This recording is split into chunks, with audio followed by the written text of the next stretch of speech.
안녕하세요. 사연에 빠지다의 DJ 민영입니다. 오늘 사연, 피가 물보다 진하다 라는 말이 생각나는 사연인데요. 오늘도 2개의 사연이 준비되어 있으니 끝까지 들어주시고요. 여러분의 좋아요와 구독은 큰 힘이 되니 꾹꾹 눌러주세요. 그럼 오늘의 사연 함께 시작해볼게요. 안녕하세요. 저는 성남에 사는 50대 여자입니다. 중년이 되니 확실히 전과는 다른 것들이 눈에 밟히고 보이기도 하는데요. 이래서 사람이 나이가 들면 전보다 마음이 편해지고 여유로워진다고 하는 것 같습니다. 젊었을 때는 그저 앞만 보기 조급해서 달리기 바빴던 것 같은데 지금은 주변을 둘러볼 여유가 생겼으니 욕심 없는 제 자신의 모습에 더없이 행복감을 느끼고 있네요. 젊은 시절 저는 남편 뒷바라지와 자식 뒷바라지에 정신이 없었습니다. 많은 분들이 그러시겠지만 제 때만 해도 여자들은 전업주부로 집안에 들어앉아 있는 경우가 많았죠. 요즘 젊으신 분들은 다들 일하면서도 아이를 키우는 분들이 상당한 걸로 알고 있는데요. 그래서 전 가끔 이런 생각을 하곤 합니다. 저도 조금만 젊었다면, 다른 세대에 태어났더라면 중년이 주는 여유와 편안함이 좋다가도 이런 면에선 아쉽기 그지없답니다. 제가 시댁과 남편, 자식 때문에 겪는 스트레스와 화를 어디 풀 곳이 없어 헤매이고 다녔던 시간을 생각하면 특히 더 입맛이 씁쓸해져 오네요. 오늘 지금 사연을 쓰는 공간은 작은 카페입니다. 동네 사장님과 친해져서 자주 왔다 갔다 하는 카페인데 오늘은 새로 산 컴퓨터를 들고 카페 구석 테이블에 앉았습니다. 개인적인 글은 자주 써왔지만 이렇게 공개적으로 어딘가 제 사연을 써보는 경험은 처음이라 부담스럽기도 하고 떨리기도 하네요.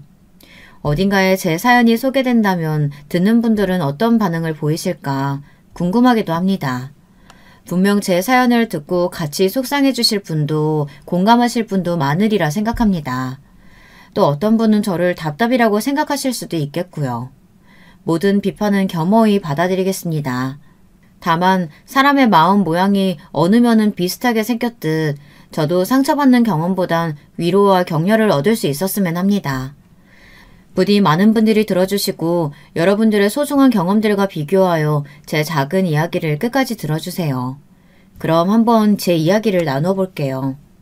저희 자식들은 어린 시절 참 많이도 속을 썩였답니다. 자식, 남편, 시댁이 모두 한 세트였다고 봐도 무방하죠. 참 생각만 해도 숨막히죠. 저도 그랬습니다. 남편과 만난 건 20대 초반 낭낭하던 시절이었는데요. 그때 저는 남편이 너무나 멋져 보였습니다. 남편은 좋은 대학을 나와 사업을 하는 사람이었는데 호탕하면서도 시원스러운 성격이 마치 저희 친정아버지를 빼닮았었어요. 실제로 저희 친정아버지도 사업을 하셨었는데 중간에 한번 크게 말아드셔서 더 이상 엄두를 내지 못하시긴 했지만 저는 어린 시절 친정아버지의 그런 면이 좋았습니다. 어린 나이엔 아버지가 매일 밖으로 돌아다니시며 부하 직원들을 두고 일을 하시는 것이 마치 바다를 가르며 종횡문진하는 선원같이 느껴지기도 했어요. 용감해 보였고 존경스러웠죠. 특히 바깥에 냄새를 묻히고 들어와 그 당시 가격으로 무척 비쌌던 간식거리들을 안겨주시면 아버지 품에 코를 박고 한참을 킁킁대고는 했어요. 하지만 이건 제가 어렸기 때문에 아버지의 단면만 보고 판단한 것이었답니다. 쉽사리 판단을 내려버린 거였죠. 사실 아버지는 사업가로 일하시면서 가정을 단 한 번도 제대로 돌본 적이 없으신 분이었습니다. 돈만 집에 갖다 줬지 저나 친오빠에겐 관심조차 없었어요. 저희 어머니는 이로 인해 꽤나 마음고생을 하셨답니다. 저에 비해 아버지를 잘 알고 있었던 친오빠는 아버지에게 반감이 심했습니다. 오빠의 눈은 적대감으로 번들거리고 있었고 저는 오빠가 무서웠죠. 오빠를 이해할 수 없었어요. 왜 아버지를 미워하고 싫어하는지요. 그러던 어느 날 큰일이 터지고 말았습니다. 앞서 말했듯 아버지의 사업이 망하는 일이었습니다. 영영 건거할 줄 알았던 성이 무너지게 된 것이었죠. 아버지는 그 이후 집을 나가버리셨고 다신 돌아오지 않으셨습니다. 친오빠는 그것 보라며 아버지를 욕해 댔고요. 저는 아버지가 언젠간 돌아오실 거라고 말했어요. 오빠, 우리 아버지 돌아오실 거야. 그렇게 말하지 말라고. 오빠가 뭔데 섣불리 아버지를 판단해. 너는 아직도 아버지를 모르는 거야? 아유, 답답하다. 어리니까 그런 거겠지 뭐. 아무튼 이제는 내가 가장이니까 너는 내 말만 따라. 엄마도 내가 모실 거야. 오빠는 비장하게 자신이 가정을 지키겠다고 말했습니다. 당시 어머니는 충격으로 알아놓으셔서 곡기도 끊고 지내고 계셨는데요. 오빠는 엄마를 보며 많은 생각을 한 듯 했습니다. 일단 내가 어디든 가서 돈을 벌면 돼. 그리고 그 돈으로 너 대학도 보내주고 엄마 집도 옮겨주고 그럼 돼. 넌 아무것도 걱정하지 마. 오빠는 결의와 비장한 각오에 차있었지만 저는 걱정이 사라지지 않았습니다. 왜냐하면 아버지의 사업 실패보다 더 큰 일이 사라지지 않고 남아있었어요. 아버지가 남긴 빚으로 인해 빚쟁이들이 저희 가족을 따라다니기 시작했던 거였습니다. 그 사람들은 하루가 멀다 하고 저희 집 문을 두드렸고 집기들을 때려 부숴댔습니다. 엄마는 제발 그러지 말라고 무릎까지 꿇고 빌어야 했어요. 그 모습에 저도 오빠도 마음이 미어져와 급기야 눈물을 터뜨리고 말았죠. 아마도 저도 오빠도 어린 나이에 겪으면 안 될 일을 모조리 겪은 것 같습니다. 엄마는 자신이 이상한 남편과 결혼해서 저희까지 피해를 끼쳤다고 생각하시는 것 같았습니다. 다 엄마 때문이다. 엄마가 너희를 낳아놨으면 최소한 이런 일은 생기지 않게 했어야 하는데 우리 공부 잘하는 민수는 대학도 못 가게 생겼고 민숙이 너도 그렇게 될 텐데 어쩜 좋니? 엄마, 나는 괜찮아요. 여기 동네에서 조금 떨어진 그 공장 아시죠? 거기 사장님이 내 친구 아버지예요. 사장님이 취직시켜준대요. 거기서 돈 벌고 어느 정도 나오면 빚쟁이들한테도 시달리지 않을 수 있고 우리도 다시 예전처럼 살 수 있을 거예요. 그러니까 너무 속상해하지 마세요. 대학은 안 가도 전 저대로 잘 될 수 있어요. 저와 오빠는 열심히 위로했습니다. 특히 오빠가 엄마를 많이 챙겼습니다. 허나 그러던 어느 날 우리 가족이 오빠가 벌어다주는 돈으로 하루하루 어떻게든 버텨나가고 있을 때쯤 다시금 운명이 우리를 조롱하는 듯한 일이 벌어지더라고요. 바로 오빠가 공장에서 부당하게 해고를 당했는데 그 이유가 임금 인상을 요구했기 때문이었다고 했습니다. 거기다 오빠는 사장이 뒤로 고용한 사람들에게 맞아 응급실 신세까지 지게 되었어요. 소식을 듣고 헐레벌떡 달려가니 오빠는 응급실 침대에 누워 허망한 눈으로 벽을 보고 있더라고요. 오빠 괜찮아? 세상에 이게 무슨 일이야? 그러게. 아이고 우리 아들 이 얼굴이 도대체 어떻게 된 거야? 하루에 12시간을 일해도 제대로 돈을 주지 않는 사장이었어요. 말 못하고 일했던 직원이 수백 명이었고요. 제가 그런 직원들을 대변하려다가 이꼴 났으니까 누굴 탓하겠어요. 근데 전 엄마 이거 반드시 갚아줄 거예요. 그 사장은 난 이 꼴로 만들어 놓고도 벌금조차 받지 않고 떵떵거리며 살 텐데 반드시 벌받게 해줄 거라고요. 오빠의 상태는 생각보다 심각했습니다. 여기저기 뺨이 부어있었고 갈비뼈도 부러져 있었죠. 그런데도 사장이 그 사람들을 고용했다는 증거가 나오지 않아 기소가 되지 않았습니다. 오빠는 거기에 충격을 받고는 선택했습니다. 오빠가 선택한 길은 검사가 되는 길이었답니다. 오빠는 그 길로 그 공장에서 나와 어떻게든 검사가 되겠다며 사법고시를 준비하기 시작했어요. 오빠가 검사가 되는 그 길을 밟는 동안 이번에는 제가 오빠에게 도움이 되어주고 싶어 집에서 가까운 고깃집에 취직해서 일을 하기 시작했습니다. 번 돈은 모두 오빠에게 보냈고요. 그러던 중 저희 고깃집 단골 손님이었던 한 남자분을 만나게 되었는데요. 그 사람이 바로 저희 남편입니다. 남편은 고깃집 근처에 회사를 차려 사업을 시작하고 있는 사람이었는데요. 당시만 해도 불안정한 매출 수익을 보이고 있던 시기였습니다. 그런데 남편은 그럼에도 불구하고 자신감이 넘쳐났고 말했듯이 시원스러운 성격이라 만나면 재미도 있고 편안함도 컸습니다. 남편 쪽에서 결혼을 밀어붙이니 저도 이 사람이라면 평생 재미있게 또 행복하게 살 수 있을 것 같더라고요. 결혼을 하기 전 시어머니를 만나기 전까지는 내심 남편과 결혼하면 이제 나도 좀 인생이 편해지려나 하는 기대감도 있었고요. 시어머니는 저를 만나자마자 딱 한마디를 하셨습니다. 아이고, 어디서 돼지 냄새가 나는 거냐? 설마 얘가 내 며느리 되래라는 거야? 고졸에 아르바이트 하는 애가? 저는 불합격이었습니다. 시어머니 눈에 들지 못한 거죠. 남편은 옆에서 쩔쩔매고 있었고 이미 시어머니와 한패였던 형님은 저를 우습다는 듯 쳐다보고 있었습니다. 남편에게는 형이 한 명 있었는데 아주버님 역시 수익이 높은 변호사였고 형님 역시 법 쪽에서 유명한 인사 집안의 출신이라는 걸 들어서 알고 있었어요. 형님의 눈길은 마치 가짜는 걸 보는 것 같은 눈빛이었습니다. 시댁에서 나오자마자 정말 자존심이 너무 상하고 제 자신이 초라하게 느껴지더라고요. 여보, 미안해. 마음 많이 상했지? 정말 내가 어떻게든 해결할게. 됐어. 이미 나를 싫어하는 눈치시던데 어떻게 설득하고 뭘 해결하겠다는 건데. 너무 부정적으로만 생각하지 마. 자기 생활력이나 좋은 면을 어머님 모르시잖아. 몰라서 저런 편견 갖고 계시는 거야. 막상 자기가 집에 들어오면 제일 좋아하시고 며느리로 인정해 주실걸? 나 한 번만 믿어줘. 믿고 싶지 않았지만 남편은 시어머니를 설득했습니다. 시어머니는 말만 저렇게 했지 저희의 결혼을 막지 못했습니다. 여기엔 시아버지께서도 큰 도움을 주셨어요. 시아버지는 제 편에 서서 아들이 좋아하는 사람과 결혼해서 행복하다면야 무조건 찬성이라고 시모의 입을 단단히 막아주셨습니다. 시누이 역시 마찬가지로 시어머니와는 달리 정상적인 사람이더군요. 제가 시어머니에게 한 소리 들은 날 바로 전화가 와서 자신이 사과를 하더군요. 언니, 우리 엄마 때문에 아까 좀 그랬죠. 내가 다 민망하네요. 죄송해요, 언니. 앞으로 한 식구 될 사이인데 벌써부터 불편하게.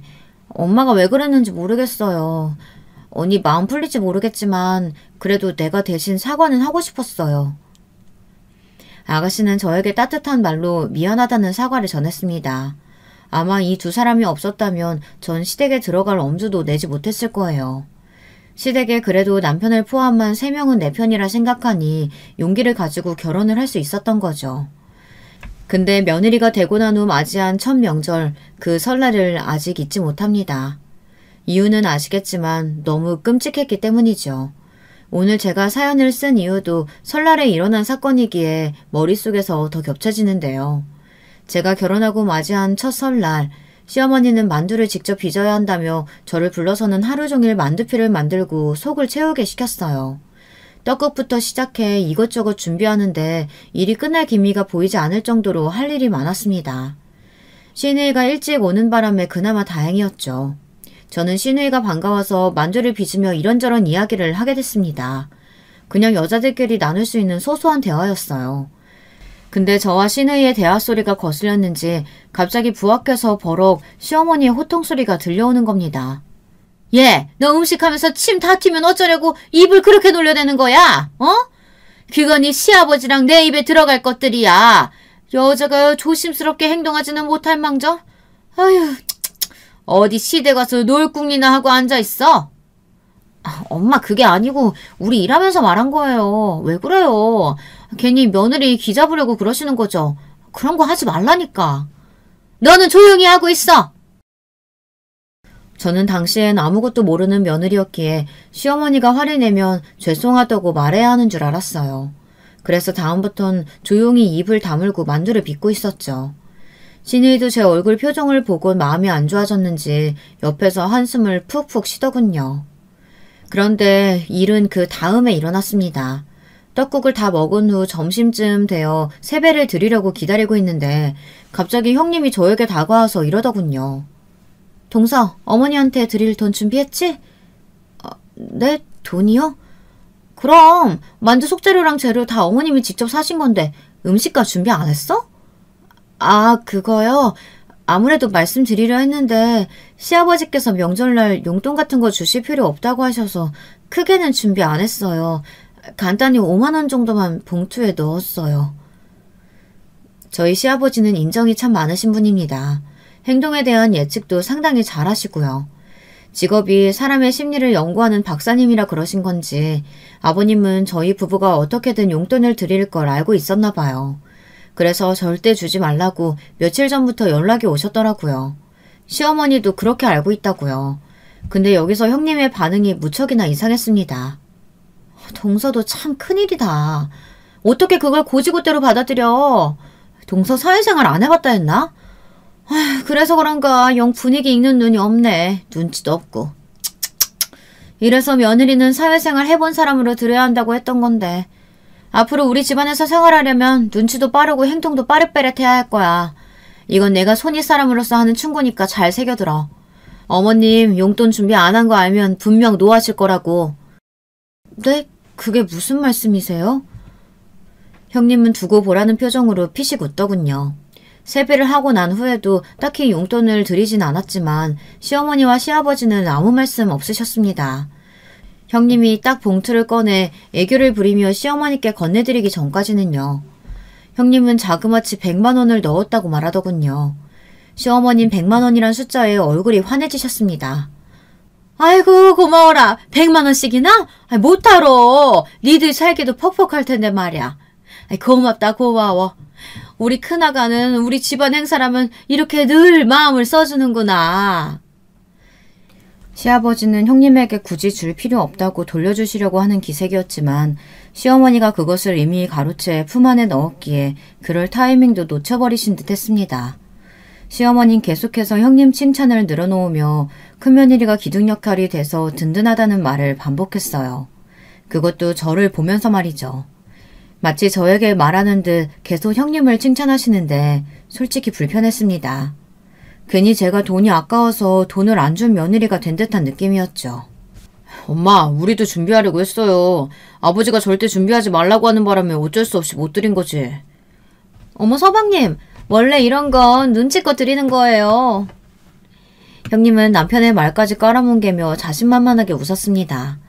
그리고 이것은 시어머니에게 저란 사람에 대해 단단한 어떤 인상을 주었던 것 같습니다. 시댁 행사 날만 되면, 특히 자신의 생일만 되면 미리 고지를 하시더라고요. 너 이번에 내 생일인 거 알지? 아무리 네 시아버지가 돈 쓰지 말아라 해도 그 짠돌이 양반이 하는 말 듣지도 말고 네가 알아서 잘 챙겨 넣어. 알겠냐? 돈은 현금이 최고니까 현금으로 준비하고. 아휴, 내가 이런 것까지 지도해줘야 되는 건지 모르겠네. 참나. 아, 그나저나 너 우리 아들 내조는 잘하고 있는 거지? 걔가 돈 많이 번다고 해서 너까지 편하게 집구석에서 뒹굴거리고 있다면 그거 아내로서 자격 없는 거다. 알지? 저를 향한 시어머니의 적대감은 깊고 깊었습니다. 처음엔 오해를 풀어보려고도 했던 것 같습니다.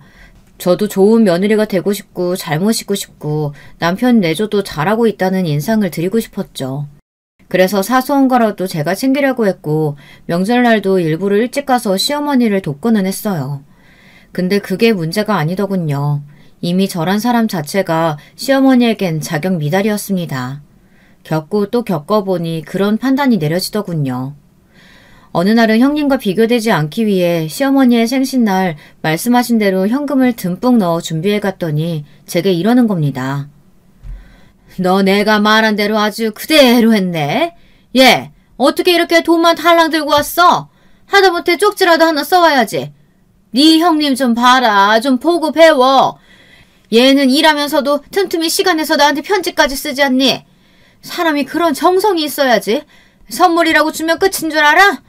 특히 어른들한테 하는 선물은 그렇게 대충 하는 거 아니야. 그런 법이 어디 있다니? 아유, 하여튼 기본도 안 돼 있어가지고는. 어머님 죄송해요. 제가 동서 잘 가르칠게요. 동서가 사회생활도 안 해보고 겨우 고깃집에서나 일해봤으니 뭘 알겠어요. 제가 가르칠 테니까 동서 앞으로 잘 보고 배워도 어머님도 기분 푸시고요. 생신날 주인공이 기분 안 좋으면 되겠어요? 어머님은 형님의 콧소리 섞인 말에만 순순히 나왔습니다. 알겠다며 그럼 저를 잘 교육시키라고 하더군요. 너무 우스웠습니다. 제가 지금까지 참아왔던 게 너무 호구 같다는 생각이 들더군요. 어차피 처음부터 저를 인정해줄 생각도 없던 사람에게 내가 왜 그런 쓸데없는 노력을 쏟은 건지 후회가 돼서 미칠 것 같았습니다. 어머님, 말씀이 심하시잖아요. 저 나름대로 어머님 눈에 들려고 많이 노력했어요. 어머님이 저번 날에 김치찜 드시고 싶다고 해서 집까지 만들어가지고 갔는데도 한마디도 고맙다고 말씀도 없으시고 어머님이 심부름시킨 일도 제가 마다한 적 한 번 있었나요? 형님은 일하는 사람이라 바쁜 사람이라서 안 된다고 저 시키는 거 뻔히 불공평하다는 거 아는데도 어머님 위해서 해드렸어요. 그런데 정말 속상해요. 웃기고 앉았네. 이게 어디서 눈물 질질 짜고 자빠져 있어? 아니 이게 무슨 말이야? 제가 한창 서러움을 토로하자 그때 마침 시아버지께서 들어오셨습니다. 눈물이 그렁한 제 눈을 보고는 시아버지는 이미 상황을 예측하신 듯 시어머니를 조용히 책망하셨어요. 시어머님 꿀먹은 벙어리가 되었네요. 그렇게 생신은 흐지부지 끝이 나버렸습니다. 시아버지는 나중에도 저에게 와서 시어머니를 크게 꾸짖었으니 앞으로 저를 함부로 말하거나 무시하는 일이 없을 거라고 고생 많았다고 토닥여 주시더라고요. 곱고 참한 네가 우리 집에 와서 별일을 다 겪는구나. 다른 집에 갔으면 이런 일 없을 텐데 내가 너무 미안하다. 아이고. 저는 그때 아버님의 따뜻한 말에 너무 큰 위로가 되어 엉엉 울고 말았습니다. 당시 저는 친정도 친구도 기댈 곳이 아무데도 없었거든요. 친정에 연락하면 걱정할까봐 하지도 못했고 남편 역시 사업이 바쁘다며 모르쇠였습니다. 외려 모르쇠 정도였다면 참아주었겠지만은 제가 한탄을 어렵게 토로하면 이런 식이어서 정이 떨어졌어요. 아니 나보고 그럼 어쩌라는 거야. 당신 왜 이렇게 시비 걸고 싶어 안 달란 사람 같아. 한가롭게 집에 있으니까 그래? 어머니가 그러시는 건 나도 어쩔 수 없어. 당신도 각오했던 일이잖아. 그냥 받아들여. 무시하든가. 무시가 안 되니까 그러지. 당신 이름은 무시가 되겠어? 당신도 알다시피 우리 집 식구들은 당신한테 잘해주잖아. 늘 넘치게 잘해주는데 나는 왜 이런 대접을 받고 있어야 돼? 실제로 저희 친정 집안 식구들은 남편을 한 가족으로 따뜻하게 맞아주었어요. 오빠도 남편이 뭘 부탁하면 거절하는 법이 없었죠. 오빠는 자신의 꿈을 이뤄 검사가 되어 열심히 일하고 있는 참이었는데 남편이 무언가 법적으로 자문을 구할 일이 있으면 오빠가 적극적으로 나서서 도와주고는 했어요. 그런데도 제가 저렇게 말하니 어느 날 남편은 다소 충격적인 말을 하더군요. 야, 우리 집이랑 네 집이랑 같냐? 다르지? 다르다니 뭐가? 수준이 다르잖아. 뭐 우리 집이 대단하다는 건 아니지만 나는 어쨌든 형도 형수도 나도 잘 나가는데 당신은 조건부터 뒤처져 있잖아. 어쩔 수 없는 거야. 아니면 당신이 당신 힘으로 뭐라도 되어보든가. 어이가 없었습니다. 남편 사업이 잘 되기까지 옆에서 내조하며 온갖 것들을 도맡아 해주었더니 어느새 저는 집구석에 가구 같은 사람이 되어 있더라고요. 마음에 안 드는 반찬이 있다 하면 새로 다시 해주었던 적도 여러 번 있었는데 저 스스로조차 그런 행위들을 당연하게 생각했다는 것이 후회스러웠습니다. 남편이 서서히 변한 것은 그때쯤이었습니다. 대신 제게도 숨쉴 구멍은 있었는데요. 바로 신우이였답니다. 신우이는 기가 막히게 자기 오빠의 패턴을 알고 있었습니다. 신우이가 직장 문제로 저희 집 근처에 산 적이 있었는데요. 제가 첫 애를 낳고 나서 남편의 무관심에 점점 지쳐갈 때쯤이었을 거예요. 신우이가 저희 집에 올 때마다 남편이 없는 것을 보곤 어느 날 남편을 불러다 앉혀놓고 말하더라고요. 오빠, 언니한테 잘 좀 해. 언니만한 사람이 어딨어. 오빠 챙겨주고 애 다 봐주고 언니만큼 살림 잘하는 사람 나는 보지도 못했어. 언니가 불평불만 없이 챙겨주면 고마운 줄이라도 알아야지. 오빠도 고맙다는 말 할 줄 알아야 돼. 난 요즘 혼자 독방 육아하는 언니가 너무 가엾다고. 오빠 어제도 외박했다며? 애기가 오빠 얼굴도 못 알아보겠어. 너는 왜 와서 또 짹짹거리고 있는데? 안 바쁘냐? 저는 신우이가 고마웠습니다. 제가 하고 싶은 말을 대신 내질러주니 속이 편하더라고요. 근데 남편은 사업 때문에 신경이 곤두섰던지라 그 말을 또 튕겨내버리곤 왜 여기까지 와서 바가지를 긁냐며 신우이를 내쫓으려고 하더군요. 하지만 신우이는 그 후에도 번번이 저희 집을 찾아와 남편을 나무랐고 저를 여러모로 지켜주었네요. 아마 신우이가 없었다면 이 시기를 어떻게 버텼을지 모를 만큼 고맙고 그랬답니다. 하지만 그러던 어느 날 또 대형 사건이 터지고 말았는데요. 바로 형님으로 인해 벌어진 사건이었는데요. 때는 시어머니의 여행을 두고 말이 나왔을 때랍니다. 시어머니가 자주 모이는 친구들 모임에서 여행을 가자는 이야기가 나왔나 봐요. 해외여행이란 말에 혹한 시어머니는 어떻게든 화려한 세계가 가득할 해외여행을 반드시 죽기 전 가셔야겠다고 했고 시아버지는 굳이 왜 집을 비우냐며 두 분이서 그 문제로 잠깐 사소한 말다툼이 있었어요. 저는 시어머니, 시아버지 입장을 모두 둘 다 이해했습니다. 그래서 딱히 어느 쪽의 편을 든다기보다는 가만히 자리를 지키고 있었죠. 문제는 형님이 이것을 가족여행이라는 테마로 상의 없이 바꾼 것에서 출발했어요. 돈은 제가 지원해드릴게요, 어머님. 그렇게 가고 싶으시면 가야죠. 가는 김에 저도 같이 가요. 아니면 아예 가족여행을 가는 건 어때요? 아버님도 해외여행 안 가보셨잖아요. 저는 1년에 한두 번은 꼭 가지만 갈 때마다 정말 좋거든요. 형님은 갑자기 가족여행을 가자며 주제를 바꾸어 말을 이어갔고 반드시 저도 같이 가야 한다는 신호를 보냈습니다. 허나 저는 아직 갓난아기인 아이를 데리고 비행기를 타는 게 조금 겁이 났어요. 사실 저는 비행기 공포증이 심했거든요. 거기다 우리 아이를 해외까지 데려가 같이 고생할 자신이 없었습니다. 그런데 제가 초장에 그렇게 솔직하게 말했더니 이어진 형님과 시어머니의 반응이 무척이나 매서웠습니다. 시어머니는 단단히 곡해하고 계셨어요.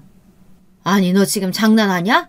아무리 내가 싫다고 해도 그렇지 이럴 땐 장단은 맞출 줄도 알아야 되는 거야. 어디 지금 네가 간다 안 간다 하고 자빠져 있어. 며느리로서 우리 큰아가처럼 비용을 대준다 뭐 해준다 해도 모자를 파네. 어머님 그게 아니고 저는 진짜로 비행기 타는 게 무서워요. 무서운데 어떡하나요. 그리고 아기는 어쩌고요. 아직 너무 어리잖아요. 시어머니는 상상 이상으로 노하셔서는 저를 죽일 듯이 노려보았습니다. 우리 아들 헬스케져서 저러고 다니는 거 내가 보고도 못 본 척 가만히 뒀더니만 얼마나 네가 나를 얕봤으면 해외여행 가자는 거 하나 못 간다고 지랄 연병을 떨고 앉아있어. 괘씸해서 원. 너는 네 큰형님 보면 뭐 느끼는 거 없냐? 쟤는 돈도 벌고 애도 키워 우리 여행비도 지원해준다는 애야. 넌 네 형님에 비해 떨어져도 한참 떨어지는데 쪽팔리거나 창피해지도 않어? 아니 사람으로서 그런 걸 알긴 아는 거냐? 아휴 이래서 가정교육이 중요하지. 네가 쟤처럼 괜찮은 집안에서 태어났다면 이럴 일도 없었을 텐데 괴상한 집안에서 태어나 자랐으니 아휴 보고 배운 게 그거밖에 없었겠지. 어머님! 저는 이날 너무 화가 났습니다. 틈만 나면 형님과 비교하며 말하는 것도 화났지만 가정교육까지 운운하며 집 나간 아버지를 들먹이다뇨. 아무리 며느리가 시어머니보다 아래라고 해도 그게 큰 어른이란 사람 입에서 나올 수 있는 말인가요? 저는 아무렇지 않게 그런 말씀을 하신 시어머니에게 너무 화가 나서 온몸에서 열이 뿜어져 나오는 기분이었어요. 시아버지는 다급히 상황을 수습하려 했지만 저는 이미 이성줄을 놓고 말았습니다. 시어머니에게 왜 제 아버지에 대해 말씀을 얹으시냐며 굳이 그래야 하냐며 대들고 따지었죠. 그러자 시어머니는 거기에 더 노하셔서는 펄펄 뛰었습니다. 사과해 주세요. 너 같은 게 뭘 안다고 지금 나한테 훈계하려고 들어? 겨우 애 낳아놓고 앉아서 내 아들 등골 쪽쪽 빨아먹는 주제에. 너 설마 네 친정오빠가 검사다 뭐다 해서 그것 때문에 이러는 거냐? 그런 거라면 웃기는 소리 하지도 말어. 우리 큰며느리 집안 자체가 아주 유서 깊은 법조계 집안이니까. 니네 친정오빠는 갖다 붙일 수도 없다고. 어머님, 제발 제 가족 비하 좀 그만하세요. 저 깎아내리는 것도 모자라서 이젠 제 오빠까지 무시하려 드세요? 도대체 어머님은 어디서부터 뒤틀리신 거예요? 저는 어머니를 도저히 이해할 수가 없어요. 제가 아무리 어머니를 이해해보려고 해도 한 가족으로 받아들여 보려고 해도 이젠 마음이 안 내킨다고요. 어머니 일단 말씀 함부로 하신 것부터 사과해 주셔야겠어요. 안 그러면 저도 더 이상 시댁에 오기 껄끄러워질 것 같네요. 뭐야? 누가 누구한테 뭘 해? 사과를? 이게 미쳤나? 그때였습니다. 저와 시어머니의 싸움이 점점 전입가경으로 이루고 있을 때 시어머니는 번쩍 손을 들고 말았습니다. 저는 그 손에 맞을 거라는 본능적인 직감이 들었지만 피하지 않았고요. 모르겠습니다. 아플 걸 알았지만 별로 피하고 싶지 않았어요. 대신 눈은 저도 모르게 감긴 것 같아요. 나중에 실눈을 뜨고 보니 다행히 시어머니의 손을 시누이가 맞고 서 있더라고요. 시누이는 미쳤냐며 며느리 얼굴에 왜 손을 대냐며 시어머니를 혼냈습니다. 시아버지 역시 역성을 내쉬었고요. 아가, 미안하다. 집에 가 있어라.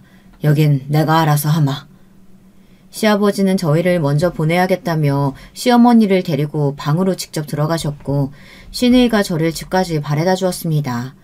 시누이는 이날 아무 말도 하지 않고 멀거니 서 있는 남편을 혼냈었는데요. 남편은 무슨 일이 일어나도 자기와는 전혀 상관없는 일이라며 태도를 취하더군요.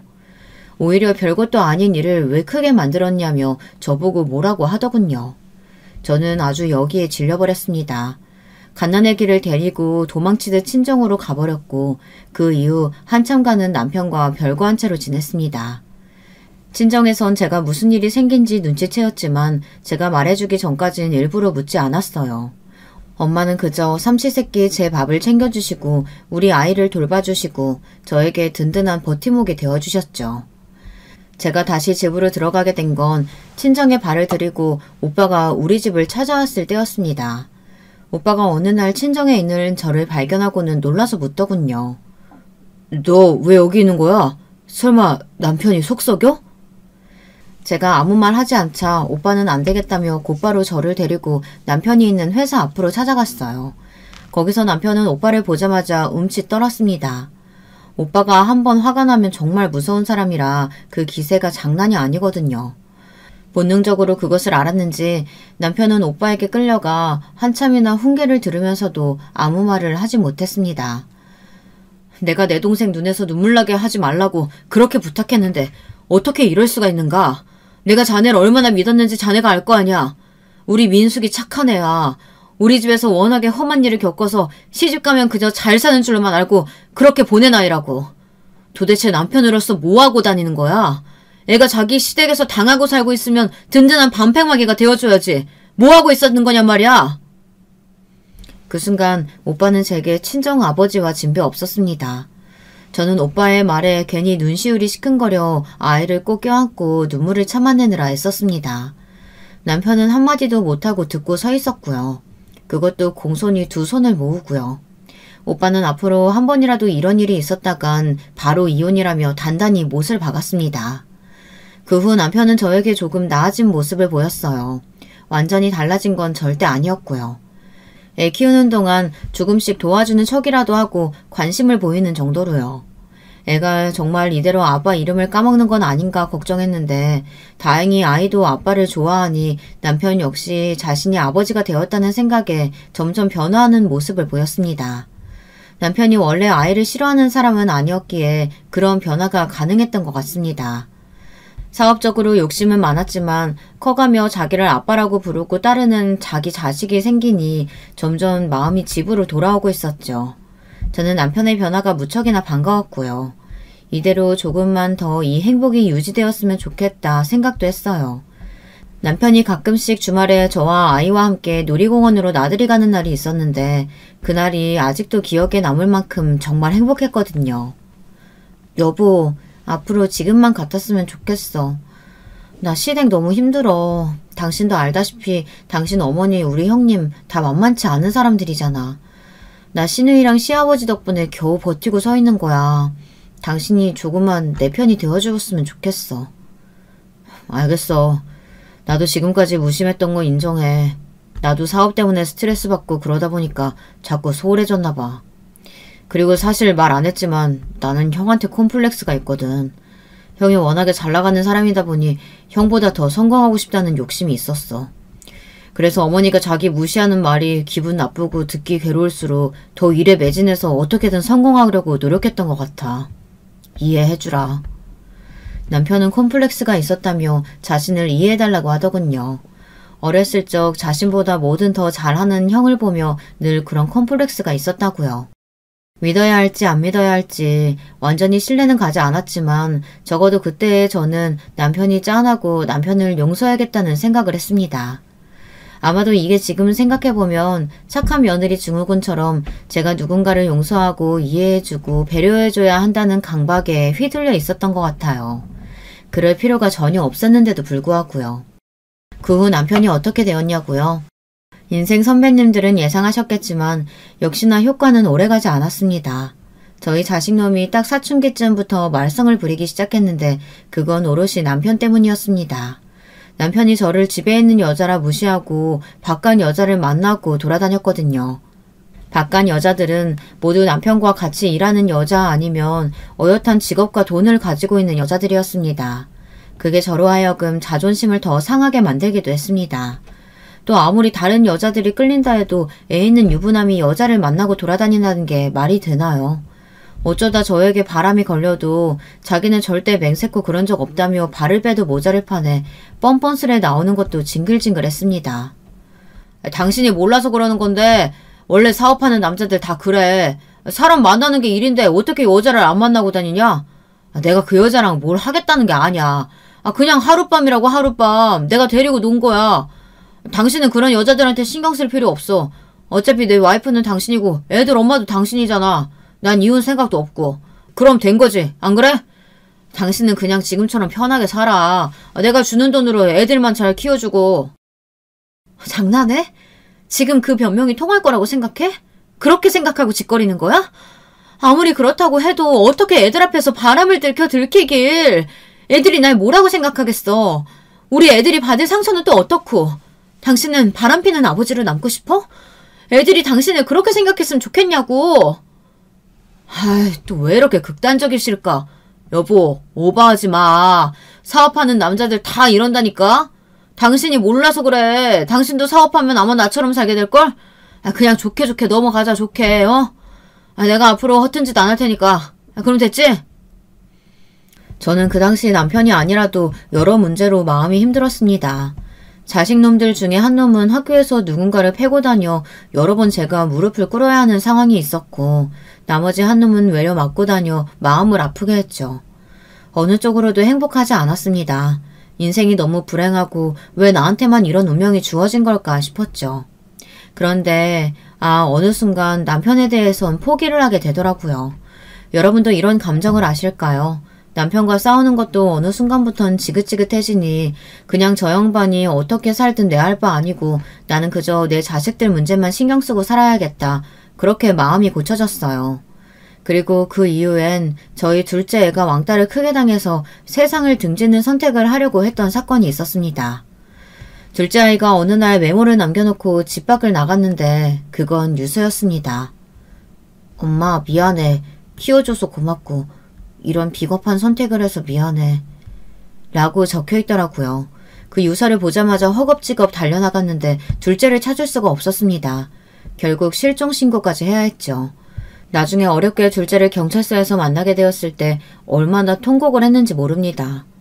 어떻게 사람의 인생에 이렇게나 많은 질곡이 있을 수 있는지 전 딱 한 번만이라도 신이 내 앞에 있다면 물어보고 싶어요. 제 앞에 있던 둘째는 고개를 들지 못하고 그저 죄송하다는 말만 반복했는데요. 저는 그날 이후 둘째를 지키기 위해 둘째를 데리고 시골로 향하는 길을 선택했습니다. 당시 저희 친정어머니가 시골에 있었기에 둘째가 그곳에서 조금이라도 마음 편하게 지내기를 기대했어요. 그런 마음으로 제가 시골행을 선택한 후 저는 둘째가 나아지기만을 기다리며 살았습니다. 부모의 간절함이 어떻게 어떤 방식으로 자식에게 닿았는지는 모르겠지만 다행히 제가 시골행을 선택했던 그 방식은 둘째에게 긍정적으로 작용했습니다. 엄마, 나 여기 오게 해줘서 고마워. 이제야 살 것 같아. 엄마도 좋고 할머니도 좋고 다 좋아. 사람 없는 곳에 오니까 이제야 숨 쉴 수 있을 것 같아. 특히 할머니께 너무 감사해.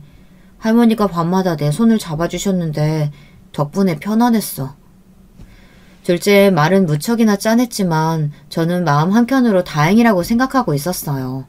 그리고 슬슬 둘째가 마음의 준비가 되었을 때 다시 남편이 있는 집으로 돌아갈 준비를 하고 있었죠. 그때까지만 해도 전 시댁에서 무슨 일이 벌어지고 있는지는 상상도 하지 못했어요.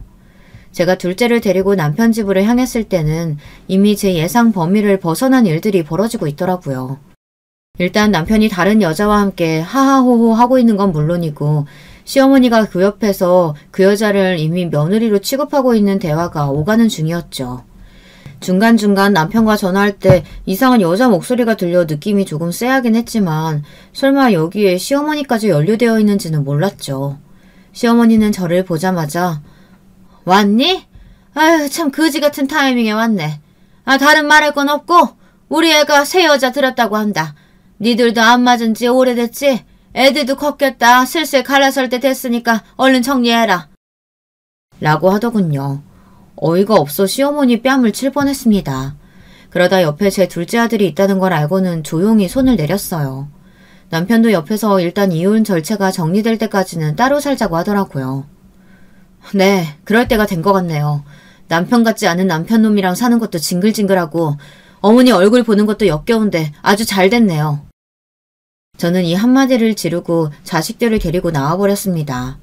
시누이의 배려로 괜찮은 오피스텔을 구했는데 자식들은 어차피 남편에게 정도 없었고 방황했던 첫째 놈도 제 아빠가 인간 이하라는 걸 알고 나선 정이 떨어졌는지 방황을 그치고 저에게 살갑게 굴기 시작했습니다. 그래서 배신감은 컸지만 자식을 얻은 기분에 하루하루 버티고 살아나갔던 것 같아요. 그게 저의 최선이었어요. 대신 저는 남편과 곱게 이혼해줄 생각이 없었습니다. 남편과 시어머니가 제게 했던 짓을 돌려주고 싶었고 어떻게든 위자료라도 받고 싶었죠. 그러던 어느 날 청천벽력 같은 소리를 듣게 되었습니다. 바로 저희 엄마가 암에 걸리시게 된 거였어요. 어쩌면 이런 일이 일어날 수 있는지 시골에 아들과 함께 내려가 살 때 저희 엄마가 잘해주신 것을 생각하면 너무나 가슴이 무너져 내릴 듯 아파왔습니다. 우리 둘째가 나아질 수 있었던 건 따뜻했던 엄마 덕도 있었으니까요. 저는 엄마의 수술이 무사히 끝나길 기도했어요. 오빠도 마찬가지였고요. 하지만 엄마는 이미 암 말기 환자였고 수술을 받는다고 해도 오래 살지 못한다는 말을 들었던지라 마음의 준비는 해야 하는 상황이었습니다. 엄마, 내가 잘해주지 못한 것 같아서 미안해. 아니야. 우리 딸이 있어서 엄마는 정말 행복했어. 엄마가 아프시고 당장 죽음이라는 상황이 앞에 닥치니 입에서 나가는 단어는 고맙다, 사랑한다, 행복했다 이런 말들 뿐이더라고요. 그 순간 살아생전 더 많이 해드릴 걸, 시골에서 지내고 있을 때 한마디라도 더 할 걸 하는 후회가 들었습니다. 그리고 저희 엄마의 상황과 별개로 남편이란 놈은 똑같이 그지 같았습니다. 설날이란 명절이 다가오자 저에게 요구를 해왔습니다. 이혼은 할 때 하더라도 시댁은 가자고요. 그것이 며느리의 도리라고 말이죠. 사실 시어머니를 생각하면 안 가는 게 맞지만 제게 잘해주셨던 시아버지와 시누이가 떠올랐어요. 아직 저희 소식을 자세히 모르는 시아버지와 시누이에게 얼굴을 보고 이혼 사실을 밝히고 싶었죠. 그래서 명절날 가겠노라고 말하고 남편에게 말했습니다. 그런데 여기서 사건이 발생한 것이었어요. 들으시면 여러분도 아마 깜짝 놀라 분통을 터뜨리실 겁니다. 설날 명절 연휴 첫날 시댁에 갈 준비를 하던 차에 오빠에게서 전화가 온 겁니다. 아직 집이지? 얼른 병원으로 와야 할 것 같아. 엄마가 많이 아프셔. 뭐라고? 알겠어. 준비하고 바로 갈게. 엄마가 위급하시다는 전화였습니다. 저는 남편에게 아무래도 친정엄마의 병원으로 가봐야겠다고 했습니다. 엄마가 위급하다니까 일단 난 병원으로 가야겠어. 당신 차 시동 걸어놨지? 우선 그쪽으로 가자. 뭐? 아니 내가 거길 왜 가야 되는데? 그리고 설날엔 당연히 시댁부터 가야 하는 거지. 미쳤냐? 네 어머니 그거 꾀병일 수도 있어. 죽을 날 받아놨으니까 괜히 꾀부리는 거라고. 너랑 나 끝나는 마당에 나 거기까지 가서 죽어가는 노인네 보고 싶지 않다. 약속한 대로 시댁부터 가. 그리고 병원을 혼자 가든지 말든지 마음대로 하고. 뭐? 당신 그걸 말이라고 해?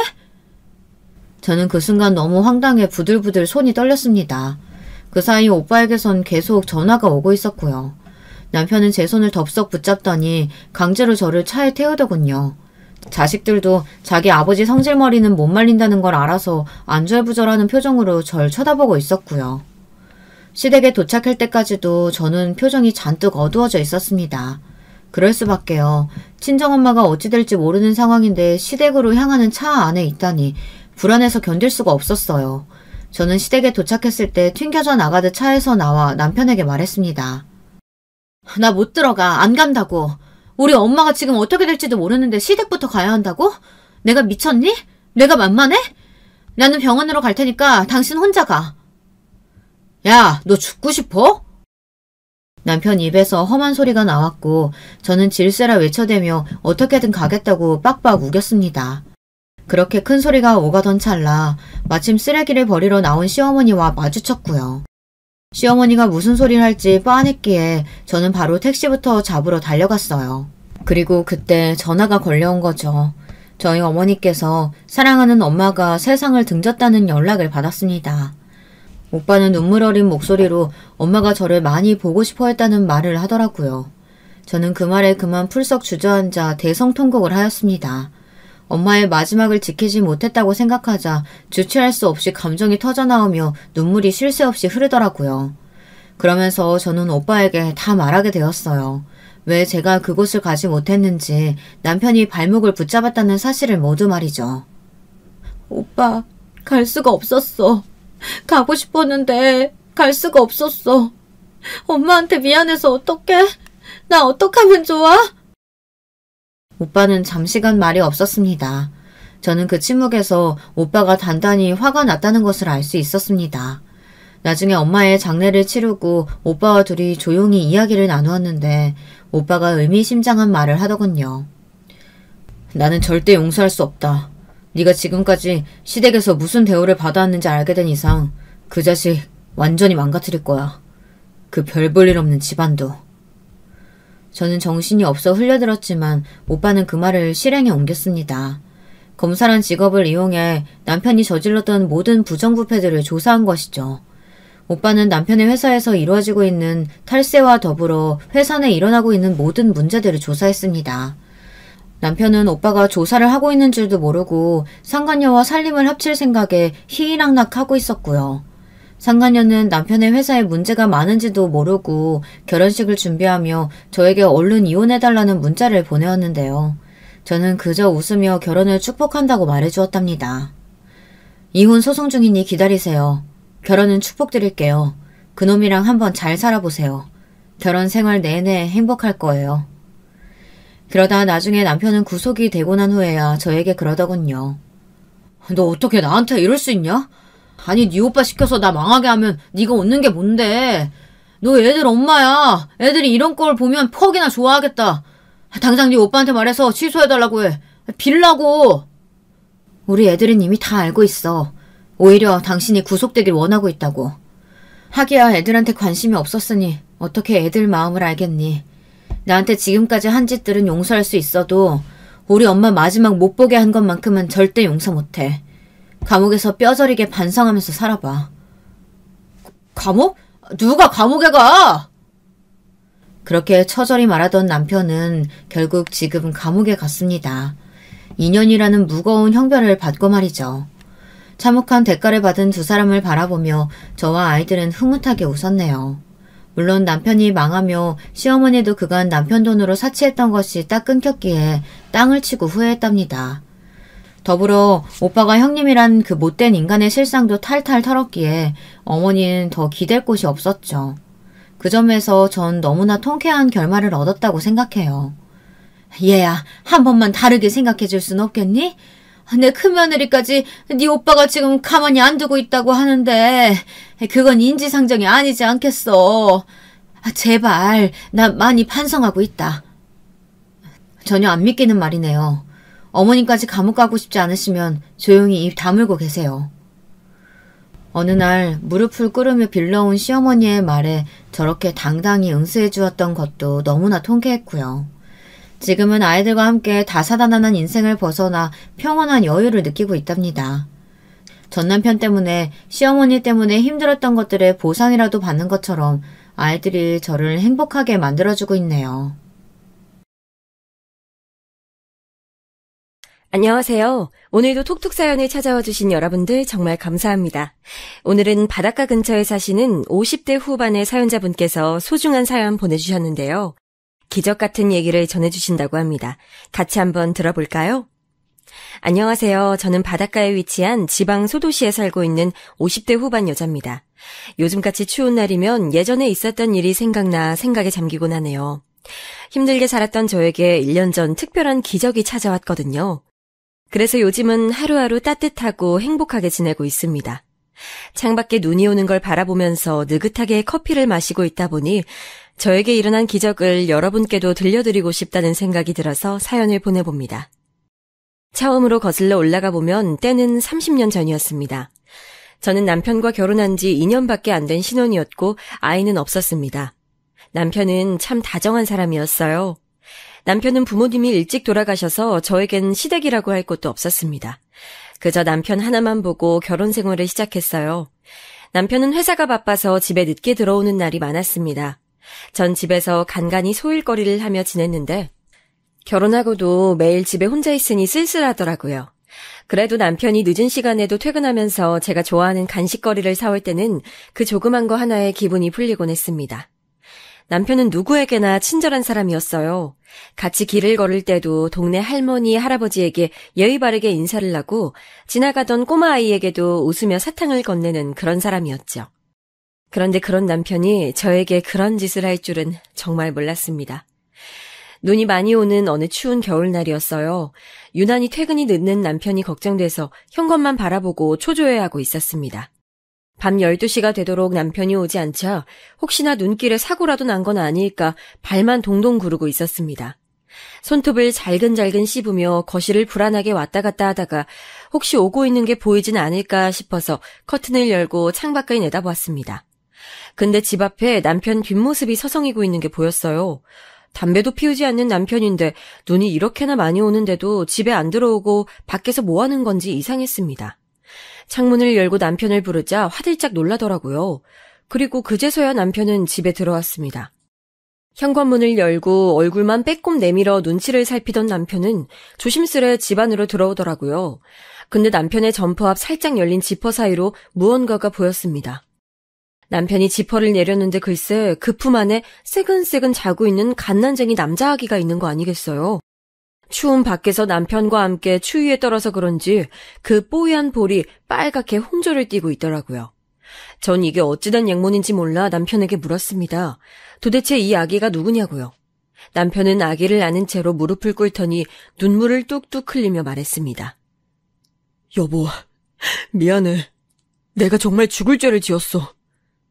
무슨 말이야? 설마... 남편의 미안하다는 말에 설마 그건 아니겠지 했던 일이 사실이 됐습니다. 바로 남편의 아이였던 거죠. 저한테 한없이 잘해주던 남편이 바람을 피울 것이라곤 상상도 한 적이 없었습니다. 전 믿겨지지 않아 몇 번이고 다시 물었습니다. 정말로 당신 아이가 맞냐고요. 네, 맞다고 하더라고요. 한순간의 실수였다면서요. 전 세상이 무너지는 기분을 느꼈습니다. 주먹으로 남편을 때리고 핥히며 오열했습니다. 어떻게 나한테 이럴 수가 있어? 어떻게? 아이, 나만 사랑한다면서 그건 다 거짓말이었어? 대답해봐. 어떻게 나한테 이럴 수가 있어? 적어도 애는 만들어 오지 말았어야지. 정말 미안해. 정말. 남편은 제가 때리는데도 방어도 하지 않고 그대로 맞고만 있더라고요. 제 기분이 풀릴 수만 있다면 온몸이 부서질 때까지라도 맞겠다면서요. 전 짐승처럼 소리를 지르고 남편을 때리고 또 때렸습니다. 한참을 때려도 화가 풀리지 않고 오히려 머리에 열이 뻗쳐 정신만도 아득해지더군요. 그렇게 한참을 때리던 와중 갑자기 으앙 하는 소리가 들렸습니다. 시끄러운 소리에 남편 품에 있던 아기가 깨어 울기 시작했던 것입니다. 전 당황해서 때리던 걸 멈추고 아기를 바라봤습니다.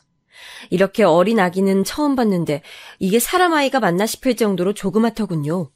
순간 그 오밀조밀한 얼굴에 남편과 닮은 눈매가 보였습니다. 너무 화가 났지만 아이한텐 죄가 없잖아요. 화를 가라앉히기 위해 잠시 숨을 고르고 시간을 가졌습니다. 남편은 죄인의 얼굴로 가만히 앉아 있었고요.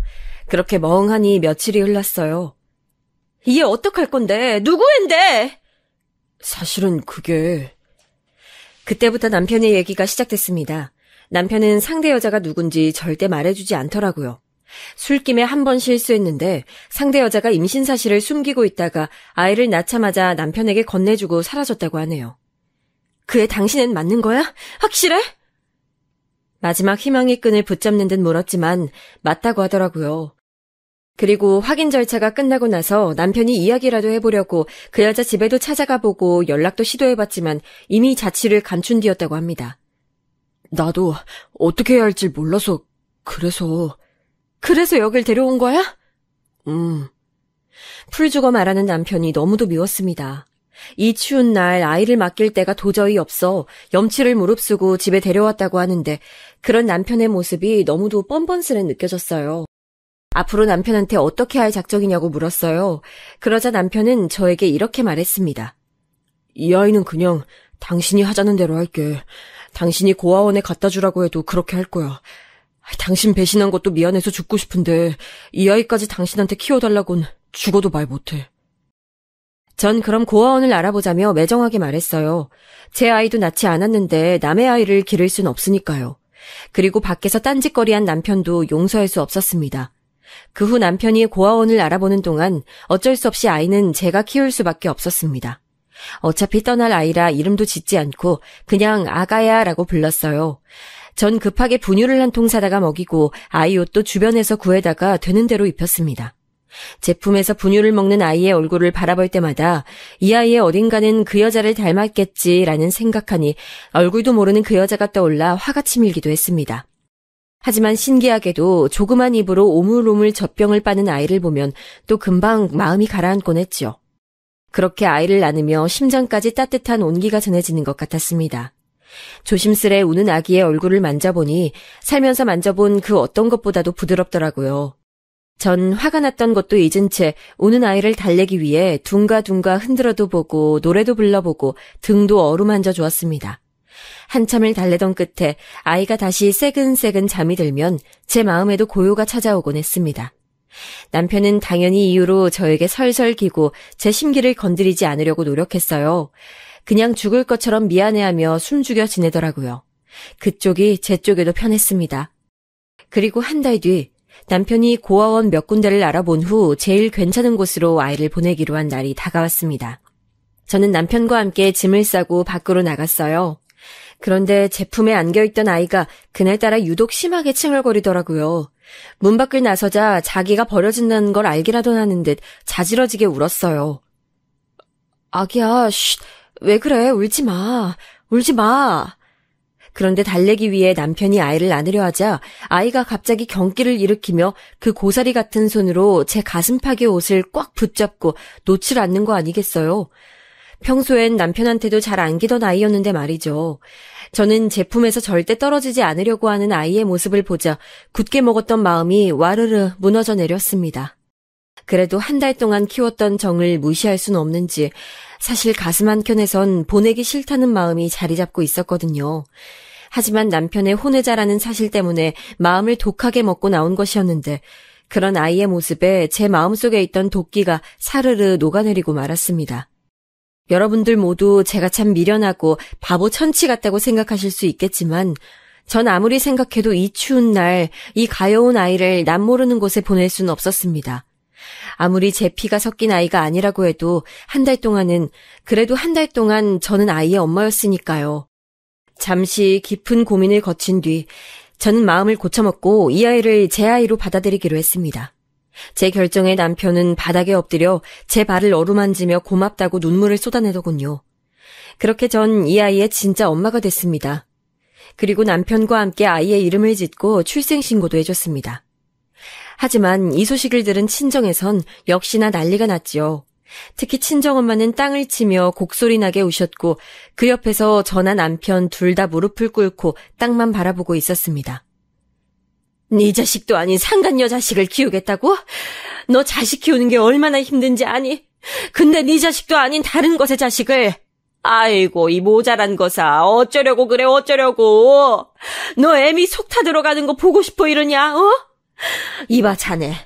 내가 자네 부모 없는 거 알면서도 결혼 허락해줬을 땐 자네 인성 하나만 보고서 이 결혼 허락한 걸세. 내 딸 굶기지 않고 행복하게 해주겠다고 해서 그 말 믿은 거야. 근데 기어이 이 지경을 만들어 오나? 어? 자네가 사람이야? 친정엄마는 절대 그 아이 못 받아들인다며 연을 끊자는 말까지 입에 올리셨습니다. 그 정도로 엄마는 염려가 크셨던 거지요. 내 자식도 아닌 남의 자식 키우는 그 길이 얼마나 고되고 힘들지 아시기 때문에요. 하지만 그 이후로 저는 이 아이가 제 아이가 아니라는 생각은 단 한 번도 하지 않았습니다. 제가 배 아파서 낳은 아이는 아니지만 마치 제 뱃속에 10달 동안 품었던 듯이 소중하게 대했습니다. 그리고 아이를 받아들이기로 한 후 남편과의 사이도 다시 좋아져 아이와 함께 행복한 새 가족으로 지냈습니다. 어떻게 그런 일이 가능했는지 모르겠습니다만 무슨 힘이 작용했는지 모르겠어요. 지금도 그때를 생각하면 좀 이해가 안 되는 부분도 있습니다. 아이가 너무 이쁘고 사랑스러웠던 걸까요? 버려진 아이가 불쌍해서였을까요? 하지만 아이가 커서 결혼을 하고 손주를 낳는 행복한 상상을 하며 하루하루를 보내던 어느 날 저에게 비극이 찾아오고 말았습니다. 그날은 남편이 회사에서 당직을 서던 날이었어요. 김창식 씨 와이프 되시는 분 맞죠? 얼른 여기로 오셔야겠습니다. 병원에서 온 전화였고 짝짝이 슬리퍼를 신고 정신없이 달려갔을 때 이미 남편은 형체를 잃은 얼굴로 누워 있었습니다. 여보, 안 돼, 여보! 남편과 이별 인사를 주고받을 시간도 주어지지 않았습니다. 남편은 제 얼굴을 한번 보더니 그대로 세상을 떠났어요. 알고 보니 창고에서 불이 나는 바람에 혼자 불을 끄던 남편이 쓰러져 실려온 것이다 하더라고요. 그리고 연기로 인한 질식은 그대로 사망으로 이어졌고요. 그 후 시간이 어떻게 지나갔는지도 모르겠습니다. 남편이 죽은 후 장례식을 치르기까지 머리가 뒤죽박죽이라 생각이 잘 나지 않아요. 그냥 일찍 과부가 된 저를 위로해주던 친구들과 친척들의 위로만 생각이 납니다. 장례식이 끝나고 한참 뒤 남편이 죽은 현실을 자각하게 되었을 땐 이미 눈물이 말라버린 후였어요. 사실 남편을 떠나보낸 슬픔보다도 앞으로 이 아이를 남편 없이 혼자서 키워야 한다는 두려움이 더 컸습니다. 내가 이 아이를 혼자서 남부럽지 않게 잘 키울 수 있을지에 대한 걱정 때문에요. 의지할 수 있는 남편도 친정도 없었기 때문에 더욱 걱정이 앞섰습니다. 차라리 친정이라도 있으면 좋으련만 제가 아이를 키우겠다 결심한 이후로 독하게 인연을 끊으셨기 때문에 그럴 수도 없었습니다. 그런데 세상 모르고 잠에 빠져있는 아이의 얼굴을 보니 독하게 마음먹고 살아야겠다고 생각했습니다. 이제 겨우 2살이 된 이 가여운 아이, 이 아이에게 남은 것은 저밖에 없었고 저한테 남은 것도 이 아이밖에 없었습니다. 전 앞으로 어떤 힘든 일이 있더라도 이 아이와 함께 헤쳐나가겠다고 혼자 다짐했습니다. 아가야, 내가 널 지켜줄게. 내가 어떻게든 널 키울 거야. 전 아이를 안고 혼자 그렇게 미친 사람처럼 중얼거렸어요. 그렇게 저는 과부팔자가 돼서 아이를 홀로 키우기 시작했습니다. 아이를 업고 이 일 저 일 가리는 것 없이 닥치는 대로 다 하면서 살았어요. 주변 사람들은 니 애도 아닌데 못하러 그 고생을 하며 키우냐면서 혀를 끌끌 찼지만 전 하나도 신경 쓰지 않았습니다. 아니 애기 엄마, 젊은 나이에 혼자 애 키우고 사는 거 너무 안쓰러운데 누구라도 만나야지. 더 나이 들면 못 가. 아니에요, 괜찮아요. 아유, 고집 좀 그만 부리고. 내가 건너 우리 아는 친척 동생이 있는데 소개시켜줄까? 그 짝도 한번 갔다 오긴 했는데 성격도 좋고 직업도 괜찮아. 굶기진 않을겨. 가끔은 저한테 다시 시집을 가야 한다며 그러고 어떻게 사냐며 말씀하시는 분들도 더러 계셨어요. 아이 들쳐업고 식당 사장님의 눈치를 살피며 일하는 거 가끔은 뼈가 삭을 것처럼 너무 힘들어 솔직히 그래야 하나 잠시 고민도 들었습니다. 하지만 너무 힘들어 그만 포기해버릴까 하는 순간에 저를 향해 미소 짓는 아이를 보며 그런 생각을 했던 제 자신이 부끄러웠습니다. 나만 바라보는 아이, 나만 믿고 있는 이 아이, 앞에서 약해질 수 없었어요. 아이는 엄마인 저를 참 잘 따랐어요. 먹고 사느라 바빠서 잘 놀아주지도 못하는 저였는데 이런 엄마도 엄마라고 제 볼에 뽀뽀해주며 애교를 부릴 때는 너무 사랑스러워서 볼을 꼬집고 안아줄 수밖에 없었습니다. 남들이 아무리 뭐라 할지라도 저한텐 눈에 넣어도 아프지 않은 사랑스러운 제 아이였어요. 아이를 키우면서 웃지 못할 일들도 참 많았지만 그건 아이를 키워본 부모들이라면 누구나 겪어봤을 일이라고 생각해요. 저도 울고 웃고 하면서 키우다 보니 어느새 시간이 흘러 벌써 아이가 학교에 들어가게 됐습니다. 아이는 매일 퇴근하고 온 저에게 찰싹 붙어서는 오늘 학교에서 무슨 일이 있었는지 제잘제잘 얘기했어요. 저는 하루의 피곤함을 아이와의 수다로 날려보내곤 했습니다. 엄마, 근데 오늘 되게 피곤해 보여. 내가 엄마 해줄래. 응? 우리 아들이? 내가 엄청 시원하게 해줄게. 나 엄마 잘해. 아이가 그렇게 조그마한 손으로 조물딱거리면 그 순간이 그렇게 행복할 수가 없었어요. 어떻게 보면 이 아이가 저를 살게 하고 있었고 힘든 삶을 지탱해주는 유일한 존재라는 생각이 들었죠. 이렇게 평화로운 날이 계속되나 싶었는데 참 하늘도 무심하시죠. 아이가 중학교에 들어가면서부터 지옥이 시작됐습니다. 아이가 중학생이 됐을 때 동네 이웃의 입방정으로 제가 친엄마가 아니라는 사실을 아이가 알게 됐어요. 사실 어느 정도 크면 얘기해 주려고 하고 있었는데 이런 식으로 알게 될 거라고는 예상하지 못했습니다. 아이는 너무 충격을 받은 나머지 삐뚤어지기 시작했어요. 그날 이후로 방문을 닫고 나오지 않는 아이에게 전 날마다 방문 앞에서 애원했습니다. 민철아, 이 문 좀 열어봐, 응? 제발 엄마랑 얘기 좀 하자, 민철아. 아, 절로 가라고! 엄마도 아닌 사람이랑 말 섞고 싶지 않다고! 엄마가 왜 엄마가 아니야. 그래도 밥은 먹어야지. 화내고 밥 먹어. 응? 제가 발을 동동 굴러가며 밥도 먹지 않고 방 안에만 갇혀있는 아이에게 아무리 사정을 해봐도 아이는 꼼짝도 하지 않았습니다. 민철아, 엄마가 미안해. 엄마가 좀 더 일찍 얘기했어야 됐는데 그래도 엄마가 민철이 많이 사랑하는 거 알잖아. 민철아, 방문 열고 엄마랑 얘기 좀 하면 안 될까? 그러자 갑자기 아이가 소리를 빽 질렀습니다. 엄마 소리 하지 말라고! 듣기 싫어! 제 엄마 아니잖아요. 내 엄마도 아니면서 신경 쓰지 말란 말이야! 순간 저한테 소리를 지르는 아이의 모습에 가슴이 무너져 내렸습니다. 전 이 아이를 한 번도 친자식이 아니라고 생각해 본 적 없는데 역시 아닌 건 아닐까요? 아이가 받았을 충격에 너무나도 가슴이 아프고 또 제 마음을 몰라주는 아이 때문에도 가슴이 아팠습니다. 그날 이후로 아이는 방에서 나오긴 했지만 저를 거의 없는 사람 취급했어요. 전 아이의 마음을 달래주기 위해 매일 좋아하는 반찬을 해주고 말을 걸며 다가가 보려 했지만 쉽지 않았습니다. 어느 날은 아이가 제일 좋아하던 제육볶음을 만들어 식탁에 차려놓고 아이를 불렀어요. 역시나 대꾸도 안 하는 아이였지만 오늘만큼은 꼭 먹여야겠다는 생각으로 아이의 팔을 끌고 식탁에 앉혔습니다. 아이는 무표정한 얼굴로 가만히 음식만 바라보더군요. 전 제육볶음을 젓가락으로 집어서 아이에게 내밀며 말했습니다. 민철아, 너 제육볶음 좋아하잖아. 엄마가 맛있게 만들었는데 한 입만 먹어주라. 그랬더니 갑자기 아이가 젓가락을 들고 있던 제 팔을 탁 치더니 의자에서 벌떡 일어났습니다. 그러더니 제육볶음이 든 접시를 싱크대에 들고 가서 부어버리는 거 아니겠어요? 그러더니 낮은 목소리로 저에게 한마디 하고선 방문을 쾅 닫고 들어가 버렸습니다. 이딴 거 필요 없으니까 말 걸지 마세요. 전 싱크대에 버려진 제육볶음을 바라보며 한참을 멍하니 서 있었습니다. 저도 모르게 눈물이 차고 흘러넘쳤지만 닦을 생각도 못했습니다. 그저 허망한 마음뿐이었어요. 저의 성급한 마음에 아이와 한 걸음 더 멀어지고 만 것입니다. 그리고 아이는 집에서뿐만 아니라 학교에서도 엇나가기 시작했어요.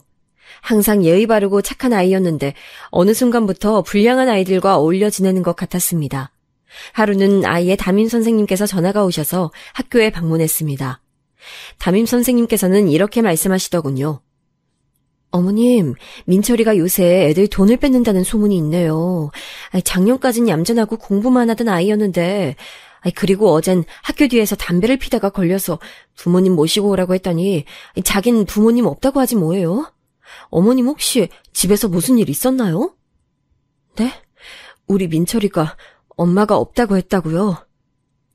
선생님의 말씀에 전 고개를 떨구고 말았습니다.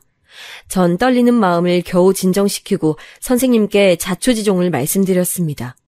그리고 혹시나 민철이가 학교에서 문제를 일으키면 꼭 알려달라고 부탁했지요. 그 후에도 민철이는 계속 엇나가기만 했습니다. 교복을 입고 대놓고 담배를 피우는 건 기본이었고 놀러 간다고 학교를 빠지기도 일쑤였습니다. 그리고 툭하면 같이 어울리는 친구들을 집에 잔뜩 데려와 시끄럽게 술판을 벌이기도 했죠. 그러던 어느 날은 제가 너무 화가 나 크게 야단을 쳤습니다. 이놈의 자식아! 적당히 해야지 적당히! 언제까지 엇나갈 건데! 엄마도 지쳐! 엄마도 힘들다고! 엄마 힘든 건 눈에도 안 보여? 그런데 비명을 지르듯 한 말에도 아들은 침을 퇴 보이게 뱉고는 나가버리더라고요. 자기를 찾지 말라면서요. 그렇게 나간 아들은 정말 일주일 넘게 집에 돌아오지 않았고 급기야 제가 실종 신고를 하기에 이르렀습니다. 민철아, 제발. 촛불 하나를 켜고 민철이가 돌아오길 빌었던 게 10일 정도 됐을 무렵 다행히 길바닥에서 자고 있는 아들을 누군가의 신고로 발견할 수 있었고 울먹거리며 집으로 데려와 앉힐 수 있었습니다. 민철아, 이제 다신 안 그럴 거지, 응? 아무리 엄마가 밉고 싫어도 너 밖에 나가 돌아다니고 그러면 안 돼. 잘못되면 엄마는 어떻게 살라고. 하지만 아이는 그 말에 들은 척도 안 하고 벽만 쳐다볼 뿐이었어요. 참 남의 자식 키우는 게 쉬울 것 같냐고 인연을 끊자던 독한 친정엄마의 말이 너무도 생각이 났던 그런 시간들이었네요. 그땐 친정엄마의 말이 모질게만 느껴졌는데 엄마의 말은 모두 사실이었습니다. 아이는 고등학교에 들어가서도 바뀌는 게 없었습니다. 민철이를 다그쳐도 보고 달래도 보았지만 들은 척도 하지 않았습니다. 오히려 비슷한 친구들과 마흔이 어울리면서 더 심해지기만 했죠. 오토바이를 훔쳐서 타거나 지나가는 행인과 시비가 붙어 싸우는 일도 몇 번 있었습니다. 전 민철이가 사고를 칠 때마다 학교며 경찰서며 들락날락거리며 머리를 조아리고 비는 게 일상이었습니다. 민철이는 썩어 문드러져가는 제 마음도 모른 채 방황을 계속했어요. 아유, 참 불쌍해 저 엄마. 지 자식도 아닌데 저리 고생을 하잖아. 아유, 나 같았으면 진작 갖다 버렸지 저걸 왜 붙들고 앉아있어. 어떤 이웃집 여자는 절 향해 그런 말을 하기도 했습니다. 근데 그 순간 그 말이 왜 이렇게 화가 나고 슬펐을까요? 순간 저도 모르게 빽 하고 소리를 지르고 말았습니다. 내 자식 내가 알아서 건사할 거니까 신경 쓰지 마세요! 그래도 그나마 한 가지 다행스러운 건 민철이가 대학 졸업장은 필요하다고 생각을 했는지 1년 바짝 공부를 하는 것 같더니 대충 성적 맞춰서 2년제 대학교로에 들어갔던 겁니다. 대학 생각도 없는 줄 알았는데 얼마나 다행스러웠던지. 허나 이제 성인이 되니 눈에 뵈는 게 더 없는 것 같더군요. 이젠 저한테 존댓말도 쓰지 않고 막말을 하는 지경에 이르렀습니다. 엄마라고 부르지 않은 지는 이미 한참 됐어요.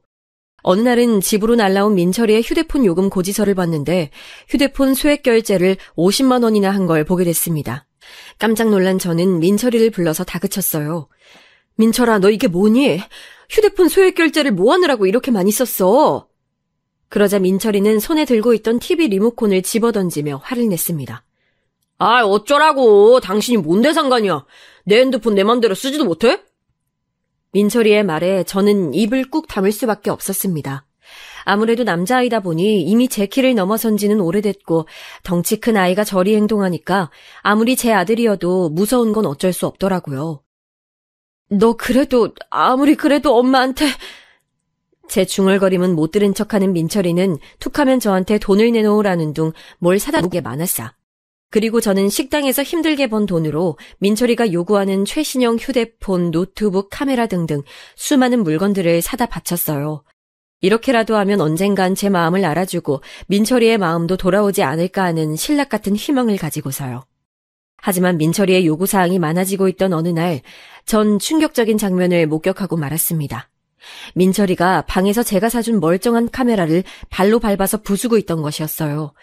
전 방문 틈으로 그 장면을 목격하고 입을 틀어막았지만 애써 못 본 척했습니다. 그리고 민철이는 다음날 카메라가 망가졌다면서 저에게 더 좋은 모델을 사달라고 하더라고요.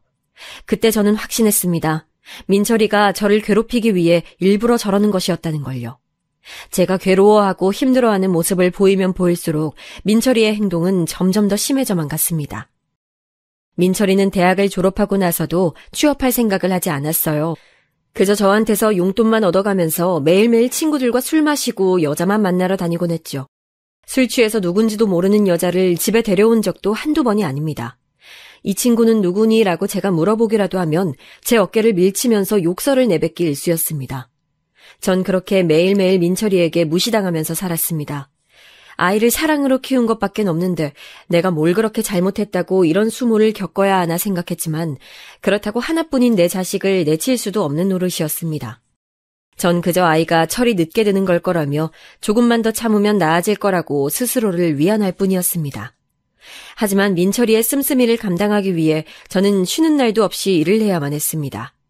밤늦은 시간에 일을 마치고 집에 돌아오면 집안을 난장판으로 만들어 놓고 술에 취한 채 돈을 달라는 아들 때문에 쉴 수도 없었습니다. 전 과도한 스트레스로 위험을 달고 살았고 스트레스성 탈모로 인해 머리를 살짝 쓸어내리기만 해도 머리카락이 한 움큼씩 빠지게 됐습니다. 민철이는 그런 제 속도 모르고 바닥에 굴러다니는 머리카락이 지저분하다며 욕을 하기 일쑤였죠. 도대체 뭐가 그리 못마땅했던 걸까요? 내가 친모가 아니란 사실이 그게 그리 힘들었던 걸까요? 너무도 이해하기 힘들었어요. 민철인 나이를 먹을수록 심해져 갔습니다. 20대 중반이 되면서부터는 밥 먹는데 제가 쳐다봐서 기분이 나쁘다는 이유, 빨래에서 섬유유연제 냄새가 많이 나서 머리가 아프다는 이유 등등 별것도 아닌 걸로 혼자 화가 나서 벽을 치거나 괜히 물건을 부수곤 했습니다. 심지어는 제가 퇴근하고 집에 돌아왔을 때 그냥 제 면상이 꼴보기 싫다는 말을 한 적도 있어요. 전 매일매일 아들에게 그런 모욕을 당하면서도 창피해서 어디에 말을 하지 못했습니다. 그러던 어느 날 제가 일을 하다가 허리를 삐끗하는 바람에 움직일 수가 없어 집에서 쉬고 있었습니다. 밥을 먹어야 하는데 일어나기가 힘들어 어쩔 수 없이 집에서 컴퓨터 게임을 하고 있던 민철이에게 부탁했어요. 민철아, 정말 미안한데 냉장고에 있는 죽 좀 데워서 가져다 줄 수 있을까? 민철이는 제 말을 듣고서도 대꾸도 하지 않더라고요. 그래서 저는 죽어가는 목소리로 한 번 더 부탁했습니다. 민철아, 한 번만 부탁할게. 엄마 허리가 지금 너무 아파서 그래. 그러자 민철이는 게임을 하던 키보드를 주먹으로 콱 내리치더니 데우지도 않은 죽그릇을 꺼내와서 저한테 집어던졌어요. 차가운 죽이 제 얼굴에 쏟아지고 죽을 담고 있던 플라스틱 용기는 바닥에 나뒹굴었습니다. 그러더니 저를 죽일 듯한 기세로 퍼붓더군요. 아우, 작작해라 진짜. 네가 나한테 해준 게 뭐가 있어? 아프면 나한테 난리치지 말고 병원으로 꺼지던지 아니면 조용히 어디 가서 죽어! 저한테 막말에 쏟아부은 민철이는 화를 주체하지 못하고 컴퓨터를 발로 쾅 찬 뒤 나가버렸습니다. 전 심한 충격에 얼굴에 묻은 죽을 닦을 생각도 못하고 그대로 누워서 절규하며 울었습니다. 그동안 민철이의 마음을 돌리기 위해서 수도 없이 노력했는데 결국엔 이런 비참한 꼴만 되고 말았습니다. 제 자신이 너무나도 불쌍하고 처량해서 견딜 수가 없었습니다. 어디 조용히 가서 죽어버리라는 민철이의 마지막 말이 제 가슴에 날카로운 비수가 되어 꽂혔습니다. 이런 꼴로 살 바에는 차라리 죽어야겠다고 생각했습니다. 그동안 아들만을 위해서 살아왔는데 그런 아들한테서 외면받는다면 더 이상 살아서 무엇하겠어요. 저는 두 눈을 질끈 감고 허리를 일으켜 세웠습니다. 이상하게도 죽겠다고 마음먹으니 허리 통증도 느껴지지 않더라고요. 전 그대로 차를 타고 집 근처 바닷가로 향했습니다. 집 근처 바닷가에 도착해서 한참을 바위에 앉아 멍하니 있었습니다. 남편과의 결혼부터 혼외자인 아들을 키우게 된 일까지 제 인생을 찬찬히 돌아봤습니다. 차라리 그때 고아원에 맡겼어야 하는 걸까 생각했습니다. 그랬더라면 내 인생이 지금쯤 달라졌을까? 나도 행복해질 수 있었을까? 근데 참 마음 한편으로 이렇게 못돼먹은 아들이어도 부모 없이 고아원에서 자랐을 생각을 하니 가슴이 아프더라고요. 그리고 한참의 회상 끝에 역시나 죽어야겠다고 다짐한 저는 자리에서 일어났습니다. 추운 겨울바다 앞에서 한참을 앉아 있었더니 다리가 딱딱하게 굳어서 잘 움직여지지 않더라고요. 전 무거운 다리를 이끌고 바다로 한 걸음 한 걸음 다가갔습니다. 바닷물이 다리를 적시자 뼛속까지 얼어버릴 것 같은 한기가 느껴졌습니다. 하지만 죽음의 결심 앞에서는 추위도 별거 아니더군요. 전 한 발 한 발 걸음을 내딛었습니다.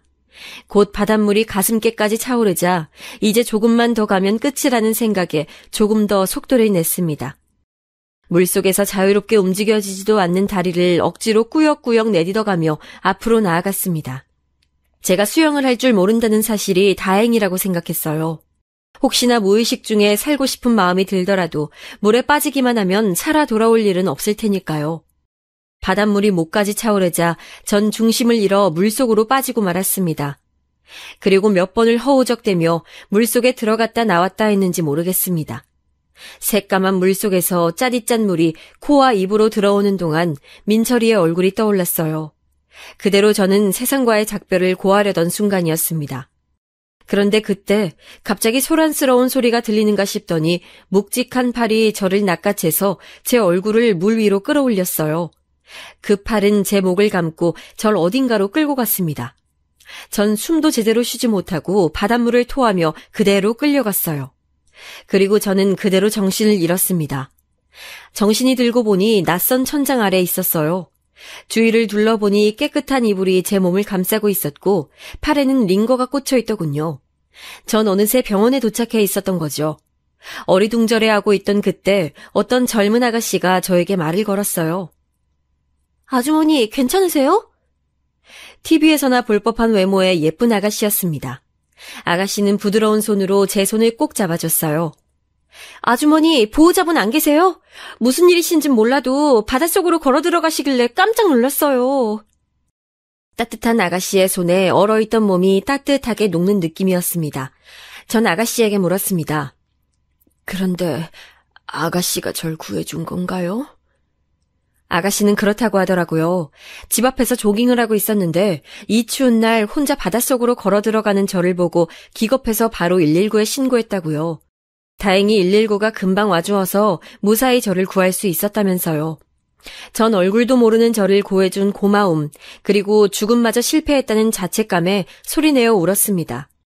그리고 아가씨는 말없이 저를 안아주었어요.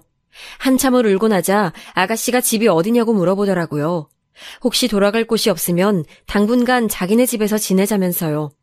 어차피 본인은 혼자 살아서 심심하던 참이었다고 그냥 딸이라고 생각하고 편하게 대하라고 하면서요. 아, 그래도 될까요?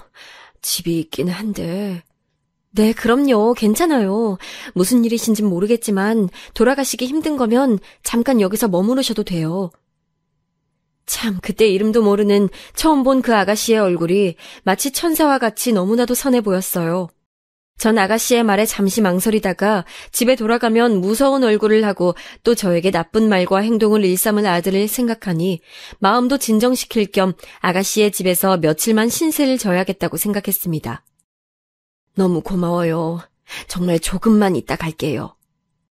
그리고 저는 몇 년 만에 처음으로 그 아가씨의 집에서 평온한 일상을 보냈어요. 저에게 막말을 하는 사람도 나쁜 행동을 하는 사람도 없는 그곳에서요. 알고 보니 아가씨의 이름은 미연, 우리 아들보다 2살이 많았는데 부모님은 다른 지역에 계시고 혼자 여기서 일을 다닌다고 하더라고요.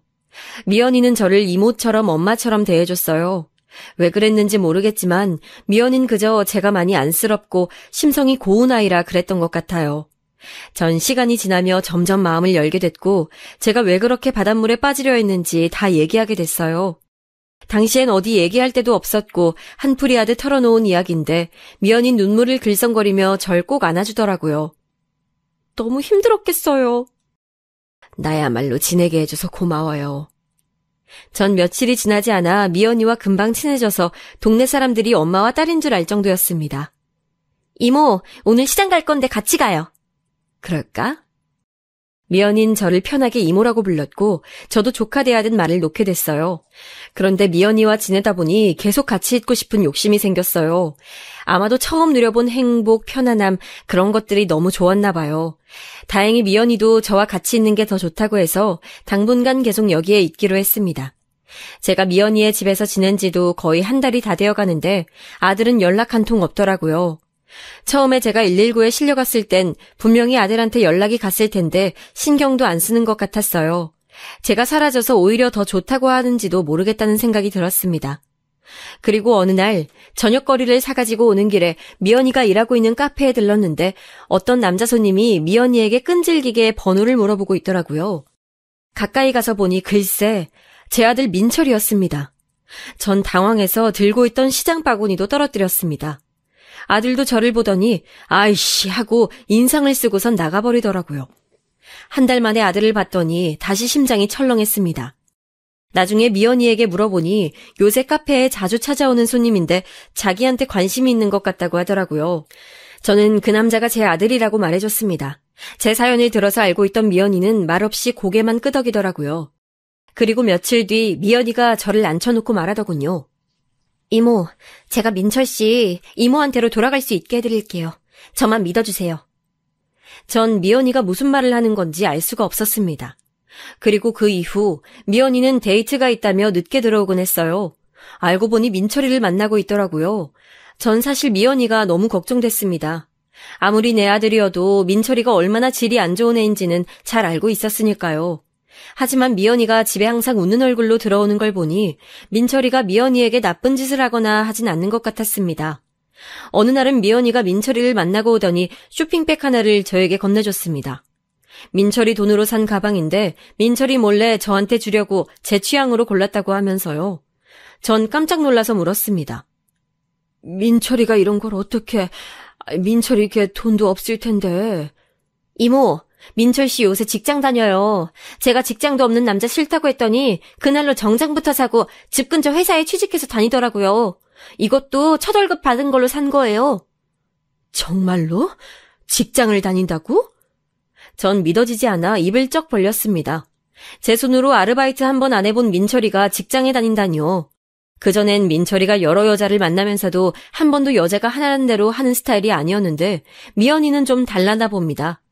그리고 어느 날은 미연이가 신난 표정으로 저한테 사진 한 장을 보여줬어요. 사진을 보니 깨끗하게 정돈된 우리 집이었습니다. 미연이가 민철이에게 자기는 깔끔한 남자가 좋다며 자기랑 결혼하려면 집 청소 잘하는 거 증명해달라고 했다지 뭐예요. 그래서 민철이는 미연이의 마음에 들고자 난장판이었던 집을 깨끗하게 청소한 후 인증사진을 찍어서 보냈던 거였어요. 그리고 미연이는 그 후에도 민철이가 만든 요리를 집에 가져오거나 민철이가 딴 자동차 면허증 사진을 보여주는 등 민철이의 달라지고 있는 모습들을 저한테 보여줬어요. 그리고 민철이와 찍은 사진들도 자주 보여줬는데 사진 속 민철이 얼굴은 제가 알던 아들과 같은 사람인지 모를 정도로 환한 표정을 짓고 있더라고요. 저는 민철이를 입맛대로 굴리는 미연이의 재주에 놀라기도 했지만 아직 속내를 드러내지 않은 아들이 언제 돌변할지 몰라 걱정이 됐어요. 그래서 미연이가 집에 들어오는 시간이 점점 늦어지자 전 미연이를 불러놓고 얘기했어요. 미연아, 이모가 정말 걱정돼서 그러는데 민철이가 너한텐 참 잘하지만 걔 언제 횟가닥 돌변할지 몰라. 그리고 너도 좋은 사람 만나서 시집 가야 되는데 괜히 나 때문에 마음에도 없는 민철이 만나면서 시간 낭비하지 말고 얼른 정리하는 게 좋겠구나. 이만큼 민철이 사람 만들어준 것만 해도 이모는 너무너무 고마워. 그러자 미연이는 방긋 웃으면서 대답했어요. 어머, 이모, 민철 씨 그럴 일 없어요. 제가 정말 장담할 수 있어요. 그리고요, 저 민철 씨 이모 때문에 만나는 것만은 아니에요. 솔직히 처음엔 제가 이모 아들 버르장머리 고쳐보자 하는 마음에 만난 게 사실이지만 만나다 보니 사실 민철 씨도 속마음이 여리다는 게 느껴지더라고요. 외모도 제 스타일이고요. 그리고 이모, 제가 민철 씨 이모한테 돌아가게끔 해준다고 약속한 거 아마 곧 지킬 수 있을 것 같아요. 조금만 더 기다려주세요. 저는 걱정 반 고마움 반에 미연이를 안고 토닥거렸습니다. 미연이가 약속을 못 지킨다고 해도 원망할 생각은 없었어요. 전 이 정도로도 충분히 만족하니까요. 그리고 미연이의 말처럼 약속한 그날은 금방 오고 말았습니다. 어느 주말 오후 데이트하러 간 미연이의 방을 청소하고 있던 참이었어요. 밤늦게 들어온다는 미연이의 말과는 달리 아직 저녁 먹을 시간도 안 됐는데 현관문 비밀번호를 누르는 소리가 들리더라고요. 전 현관 쪽으로 나가봤습니다. 어머 미연아, 너 오늘 늦게 온다고 하지 않았니? 제 물음에 미연이는 대답 대신 방긋 웃으면서 누군가의 손을 잡고 들어왔어요. 미연이의 손을 잡고 뒤따라 들어온 사람은 바로 제 아들 민철이었습니다. 민철이는 저를 보더니 쭈뼛쭈뼛 하면서 몸을 베베꼬았어요. 전 당황해서 어찌해야 할 바를 몰랐습니다. 멀끔하게 정장을 차려입고 깨끗하게 이발을 난 민철이의 모습은 집에서 보던 모습과는 완전히 딴판이었어요. 전 급하게 차를 내와서 거실에 앉았습니다. 앉지도 서지도 못하고 안절부절하고 있던 민철이를 미연이가 툭툭 쳤어요. 그러자 갑자기 민철이가 바닥에 넙죽 엎드렸습니다. 엄마, 죄송해요. 엄마한테 그동안 몹쓸 짓 많이 한 거 돌이킬 순 없지만 용서해 주세요. 전 민철이의 말에 깜짝 놀랐어요. 민철이의 입에서 나온 소리라곤 믿을 수 없었습니다. 이번엔 미연이가 무슨 말을 했길래 얘가 억지로 저한테 사과를 하나 했습니다. 그런데 민철이는 거짓이 아니라는 걸 증명이라도 하듯 온몸을 부들부들 떨면서 눈물을 뚝뚝 흘리더라고요. 엄마, 그동안 저 키우시느라 고생만 하셨는데 전 망나니처럼 굴어서 정말 죄송해요. 그냥 처음엔 엄마가 친엄마가 아니라는 사실에 화풀이를 하고 싶었던 것뿐이었는데 나중엔 그냥 다 받아주는 엄마가 미워서 더 그랬어요. 엄마, 전 천벌받을 자식이에요. 정말 죄송해요. 이런 말로 엄마의 분 풀리지 않을 거 알아요. 그래도 이기적이지만 사과는 드리고 싶었어요. 저는 떨리는 몸을 주체하지 못하고 바닥에 엎드려서 울고 있는 민철이에게 달려가 제 품에 안았습니다. 그리곤 민철이의 머리를 쓰다듬고 또 쓰다듬었어요. 품 안에 쏙 들어오던 그 작은 아기가 이제는 머리 하나만 품에 안길 정도로 커버렸다는 게 실감이 났습니다. 저는 눈물 범벅이 된 얼굴로 민철이에게 괜찮아 하는 말만 해줬어요. 옆에 있던 미연이도 눈물을 훔치다가 으앙하고선 달려와 안겼습니다. 저희 셋은 서로 눈물을 닦아주면서 울고 또 울었어요. 얼마 전 민철이가 죽그릇을 던졌던 그날 죽어야겠다고 다짐했던 저는 민철이의 사과 한마디에 10여 년간 쌓여있던 마음의 응어리가 한 번에 사라졌습니다. 그날 저를 죽지 못하게 바다에서 구해줬던 미연이는 제 인생에 다시 만날 수 없는 은인이고 기적이었습니다. 그리고 어느 정도 진정이 된 민철이에게서 들은 이야기는 이러했습니다. 처음엔 그저 한눈에 반한 미연이가 만나주겠다기에 하라는 대로 했을 뿐이라고요. 미연이가 하라는 대로 직장을 구해서 일을 하고 공부해서 자격증을 따고 집안일도 해보고 하면서 정상적인 삶을 살다 보니 정신이 차려지더랍니다. 그동안 엄마가 자기 때문에 얼마나 고생했는지 그리고 자기가 얼마나 최악의 짓을 했는지도 뼈저리게 느껴졌다고 하더라고요. 그래서 엄마한테 계속 사과하고 싶었지만 엄마가 어디에 있는지도 모르고 연락할 용기도 나지 않았답니다. 그런데 미연이가 저와 같이 살고 있다는 사실을 최근에 말해줬을 때 깜짝 놀라기도 했지만 드디어 엄마를 만날 수 있는 기회라는 생각이 들어 찾아오게 됐다네요. 전 이제라도 철이 든 민철이가 대견하고 또 이렇게 민철이를 정신 차리게 해준 미연이에게 너무 고마워서 두 아이의 손을 양손에 꼭 잡았습니다. 제 인생의 가장 행복한 날이었어요. 그리고 그때 미연이가 할 말이 더 있다고 하더라고요. 그리고선 품 안에서 사진 한 장을 꺼냈습니다. 미연이가 건네준 사진을 보고 전 가슴이 뭉클해서 눈물이 다시 한번 쏟아졌어요. 그 사진은 태아의 초음파 사진이었습니다. 이모, 저 민철 씨 아이 임신했어요. 저 민철 씨랑 결혼할 거예요. 이제 이모가 아니라 어머니라고 불러도 될까요? 전 눈물바람에 고개를 세차게 끄덕이며 미연이를 안아줬어요.